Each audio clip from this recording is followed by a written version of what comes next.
Welcome back to Hardware Unboxed. Today we are once again playing around with the Ryzen 9 3950X, but rather than do so on a really high-end, really extreme Gigabyte X570 Aorus Extreme motherboard, we're going to use some low-end boards, or low-endish boards I suppose. We're not going to bother with anything like A320, but yeah, some decent B450 boards because I think they still make sense. Well, perhaps that's not the case right now. The 3950X is a $750 US processor after all, so boards priced at a little over $100 probably won't be considered right now. However, in the not too distant future, you'll be able to snag a secondhand 3950X at a significant discount, and that's just the way it seems to go with these AMD processors. I believe there are a few reasons for this, and two of the main reasons, let's say, well, one of them would be that AMD doesn't lock you into a platform like what we see with Intel, so secondhand shoppers have significantly more options on the AM4 platform.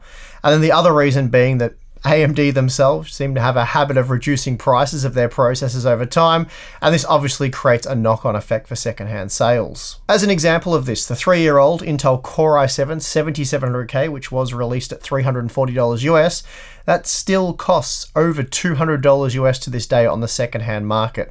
I'd say you could expect to pay around $220 US, and that's just a mere 35% discount for a part that now has no warranty. Meanwhile, the Ryzen 7 1700X, which was priced at $400 US upon release almost 3 years ago now, that can easily be had for just $100 US. That's a 75% discount from what it sold new. What's more shocking is that today, in late 2019, for almost all tasks, the Ryzen 7 processor is significantly better than the 7700K. Moreover, within another year or two, there'll be almost no new game or application where the quad-core Core i7 can hold a candle to the 8-core Ryzen 7. As another example, the more recently released Ryzen 7 2700X, that launched at $330 US, but today you can snap one up secondhand for as little as $150 on eBay. In another year or so, I doubt you'd be paying over $100. So my point is, while the Ryzen 9 3950X might cost $750 today, or in like a week when it's actually released, in a year or so's time, it'll obviously be much cheaper than that. And then within 2 to 3 years, I'd say it'll be a pretty hot item for secondhand shoppers on the AM4 platform. And the same also applies for the 3900X. So when you snapped up a second gen Ryzen CPU over a year ago now, if you did so with a decent B450 board, you're golden. I suspect that in 2 to 3 years time, you could be looking at a 16-core upgrade for around what a new Ryzen 5 2600 would have set you back in 2018. The only problem being the decent B450 board. There weren't many of them, and I discovered that back in July of 2018 when I published our B450 VRM temp test.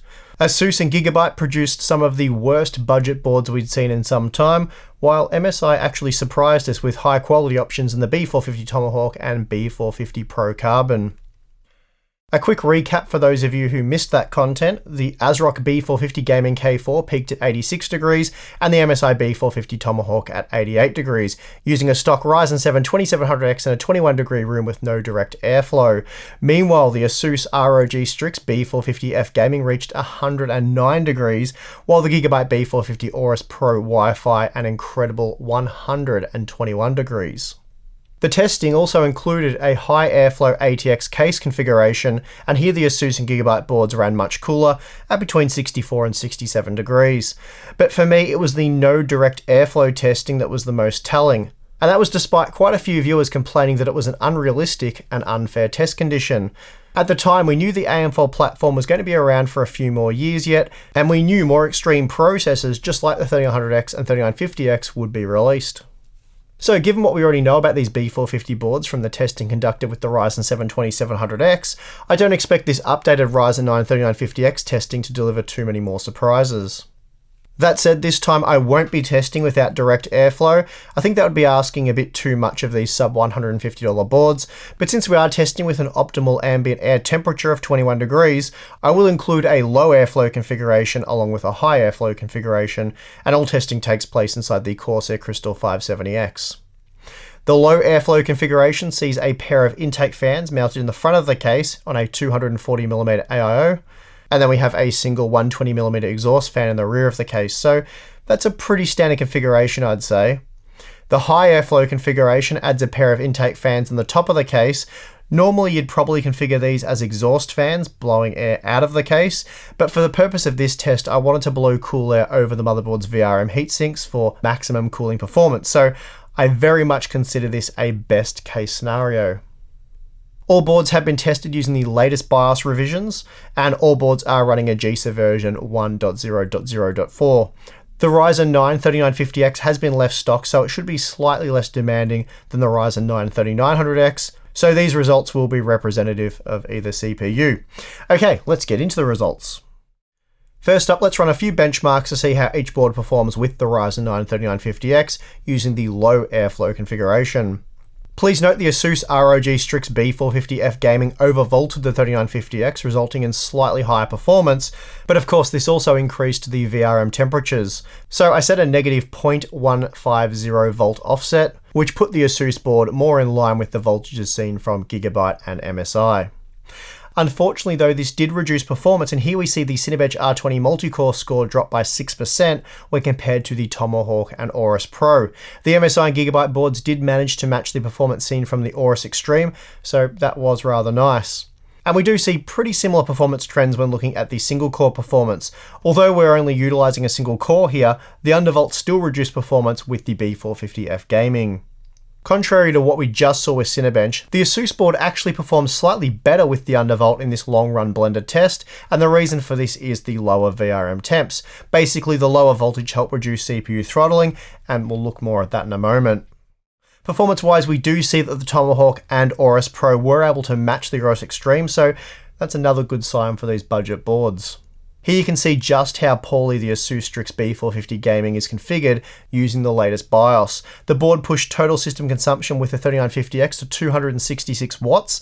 That's almost 20% more power than what the same processor drew on the Tomahawk. In fact, the MSI Tomahawk and Gigabyte Aorus Pro saw reduced power consumption by almost 10% when compared to the high-end X570 Aorus Extreme motherboard. Okay, so here's a look at the VRM temperature results for the low airflow configuration. Here I'm showing both the operating temperatures and resulting performance side by side. Lower is of course better for both. As you can see, the MSI Tomahawk produced a strong result in Blender, taking just 1,819 seconds to complete the test, and that places it on par with the best X570 boards. The VRM also peaked at just 87 degrees, which is an exceptionally good result for a board that costs around $110 to $120 US. Then we see the Gigabyte B450 Aorus Pro Wi-Fi, which actually surprised me with the second best result, though it did run 10 degrees hotter than the Tomahawk, and while that makes it a little bit toasty, that is a safe operating temperature, and the board did avoid throttling with the 3950X. Unfortunately, out of the box, the Asus Strix B450F Gaming was a disaster, hitting 112 degrees, which resulted in the 3950X having to downclock. This saw the completion time increase by 7% when compared to the Tomahawk. But performance aside though, this is still a fail, as running at well over 100 degrees will shorten the lifespan of the board. Even with the undervolt, the board still underperformed and ran excessively hot. So basically the B450F Gaming is a terrible pairing for the 3900X or the 3950X, and frankly, it's really not that good with the Ryzen 7 2700X either. There is some good news though. If you direct a large volume of cool air over the Asus board, it is usable. It's not great relative to the competition, but it does work a little bit better. Still, performance is down on the Tomahawk, so even at 88 degrees, we're still running into some throttling in this 30-minute test. The Tomahawk though, that was super impressive, peaking at just 66 degrees, and while this might be an optimal setup, you can expect the board to operate somewhere between 66 and 87 degrees depending on the setup and ambient temperature.